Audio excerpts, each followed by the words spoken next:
It was now only 2 days before the Passover and the festival of unleavened bread. The leading priests and the teachers of the law were trying to find a way to arrest Jesus without the people seeing it. Then they could kill him. They said, "But we cannot arrest Jesus during the festival.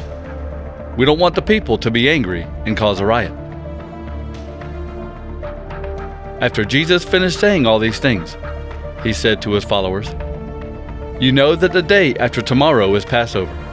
On that day, the Son of Man will be handed over to his enemies to be killed on a cross." Then the leading priest and the older Jewish leaders had a meeting at the palace where the high priest lived. The high priest's name was Caiaphas. In the meeting, they tried to find a way to arrest and kill Jesus without anyone knowing what they were doing. They planned to arrest Jesus and kill him. They said, "We cannot arrest Jesus during the Passover. We don't want the people to become angry and cause a riot." It was almost time for the Jewish festival of unleavened bread, called the Passover. The leading priest and the teachers of the law wanted to kill Jesus, but they were trying to find a quiet way to do it, because they were afraid of what the people would do. Then Judas Iscariot, one of the 12 apostles, went to talk to the leading priest about handing Jesus over to them. They were very happy about this, and they promised to pay him. So he waited for the best time to hand Jesus over to them. Then one of the 12 followers went to talk to the leading priest. This was the follower named Judas Iscariot. He said, "I will hand Jesus over to you. What will you pay me for doing this?" The priest gave him 30 silver coins. After that, Judas waited for the best time to hand Jesus over to them. One of Jesus' 12 apostles was named Judas Iscariot. Satan entered him, and he went and talked with the leading priest and some of the soldiers who guarded the temple. He talked to them about a way to hand Jesus over to them. The priests were very happy about this. They promised to give Judas money for doing this. He agreed. Then he waited for the best time to hand him over to them. He wanted to do it when no one was around to see it. It was now the first day of the festival of unleavened bread, the day the lambs were killed for the Passover. Jesus' followers came to him and said, "We will go and prepare everything for you to eat the Passover meal. Where do you want us to have the meal?" Jesus sent 2 of his followers into the city. He said to them, "Go into the city. You will see a man carrying a jar of water. He will come to you. Follow him. He will go into a house. Tell the owner of the house, 'The teacher asked that you show us the room where he and his followers can eat the Passover meal.' The owner will show you a large room upstairs that is ready for us. Prepare the meal for us there." So the followers left and went into the city. Everything happened the way Jesus said. So the followers prepared the Passover meal. On the first day of the festival of unleavened bread, the followers came to Jesus. They said, "We will prepare everything for you to eat the Passover meal. Where do you want us to have the meal?" Jesus answered, "Go into the city. Go to a man I know. Tell him that the teacher says, 'The chosen time is near. I will have the Passover meal with my followers at your house.'" They obeyed and did what Jesus told them to do. They prepared the Passover meal. The day of unleavened bread came. This was the day when the Jews always killed the lambs for the Passover. Jesus said to Peter and John, "Go and prepare the Passover meal for us to eat." They said to him, "Where do you want us to prepare the meal?" He said to them, "When you go into the city, you will see a man carrying a jar of water. Follow him. He will go into a house. Tell the owner of the house, 'The teacher asked that you please show us the room where he and his followers can eat the Passover meal.' Then the owner will show you a large room upstairs that is ready for us. Prepare the meal there." So Peter and John left. Everything happened the way Jesus said. So they prepared the Passover meal. It was almost time for the Jewish Passover festival. Jesus knew that the time had come for him to leave this world and go back to the Father. Jesus had always loved the people in the world who were his. Now was the time he showed him his love the most. Jesus and his followers were at the evening meal. The devil had already persuaded Judas Iscariot to hand Jesus over to his enemies. Judas was the son of Simon. The Father had given Jesus power over everything. Jesus knew this. He also knew that he had come from God, and he knew that he was going back to God. So while they were eating, Jesus stood up and took off his robe. He got a towel and wrapped it around his waist. Then he poured water into a bowl and began to wash the followers' feet. He dried their feet with a towel that was wrapped around his waist. He came to Simon Peter.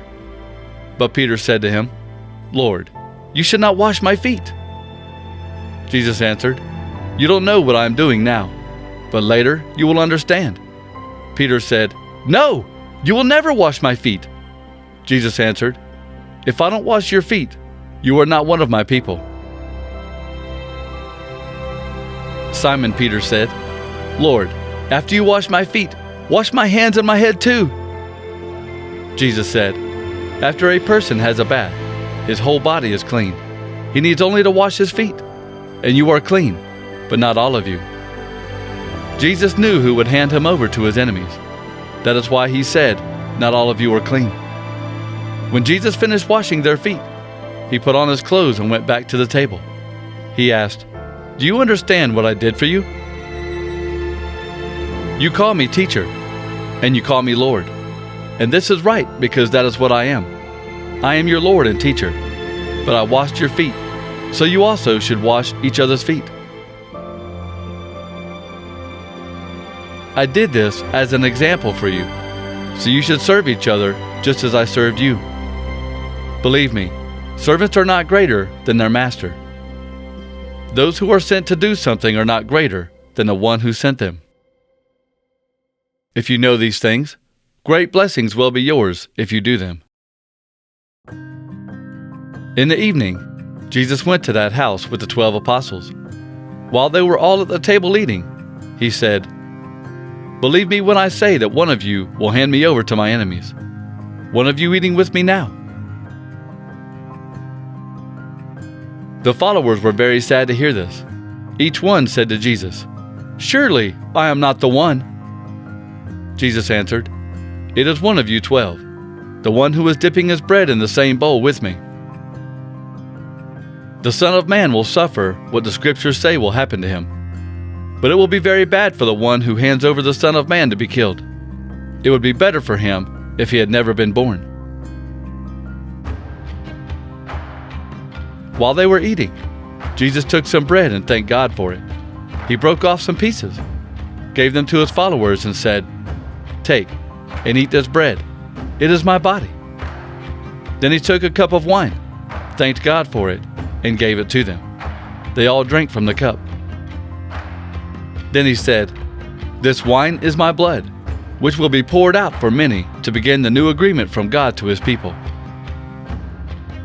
I want you to know, I will not drink this wine again until that day when I drink it in God's kingdom and the wine is new." They all sang a song and then went out to the Mount of Olives. In the evening, Jesus was at the table with the 12 followers. They were all eating. Then Jesus said, "Believe me when I say that one of you 12 here will hand me over to my enemies." The followers were very sad to hear this. Each one said, "Lord, surely I am not the one." Jesus answered, "One who has dipped his bread in the same bowl with me will be the one to hand me over. The Son of Man will suffer what the Scriptures say will happen to him, but it will be very bad for the one who hands over the Son of Man to be killed. It would be better for him if he had never been born." Then Judas, the very one who would hand him over, said to Jesus, "Teacher, surely I am not the one you were talking about, am I?" Jesus answered, "Yes, it is you." While they were eating, Jesus took some bread and thanked God for it. He broke off some pieces, gave them to his followers, and said, Take this bread and eat it. It is my body." Then he took a cup of wine, thanked God for it, and gave it to them. He said, "Each one of you drink some of it. This wine is my blood, which will be poured out to forgive the sins of many and begin the new agreement from God to his people. I want you to know, I will not drink this wine again until that day when we are together in my Father's kingdom and the wine is new. Then I will drink it again with you." They all sang a song and then went out to the Mount of Olives. The time came for them to eat the Passover meal. Jesus and the apostles were together at the table. Jesus said to them, "I wanted very much to eat this Passover meal with you before I die. I will never eat another Passover meal until it is given its full meaning in God's kingdom." Then Jesus took a cup of wine. He gave thanks to God for it and said, "Take this cup and give it to everyone here. I will never drink wine again until God's kingdom comes." Then he took some bread and thanked God for it. He broke off some pieces, gave them to the apostles and said, "This bread is my body that I am giving for you. Eat this to remember me." In the same way, after supper, Jesus took the cup of wine and said, "This wine represents the new agreement from God to his people. It will begin when my blood is poured out for you." Jesus said, "But here on this table is the hand of the one who will hand me over to my enemies. The Son of Man will do what God has planned, but it will be very bad for the one who hands over the Son of Man to be killed." Then the apostles asked each other, "Which one of us would do that?" Later, the apostles began to argue about which one of them was the most important. But Jesus said to them, "The kings of the world rule over their people, and those who have authority over others want to be called the great providers for the people. But you must not be like that. The one with the most authority among you should act as if he is the least important. The one who leads should be like the one who serves. Who is more important, the one serving or the one sitting at the table being served? Everyone thinks it's the one being served, right? But I have been with you as the one who serves. You men have stayed with me through many struggles, so I give you authority to rule with me in the kingdom the Father has given me. You will eat and drink at my table in that kingdom. You will sit on thrones and judge the 12 tribes of Israel. I'm not talking about all of you. I know the people I have chosen. But what the scriptures say must happen. The man who shared my food has turned against me. I am telling you this now, before it happens. Then, when it happens, you will believe that I am. I assure you, whoever accepts the person I send also accepts me, and whoever accepts me also accepts the one who sent me."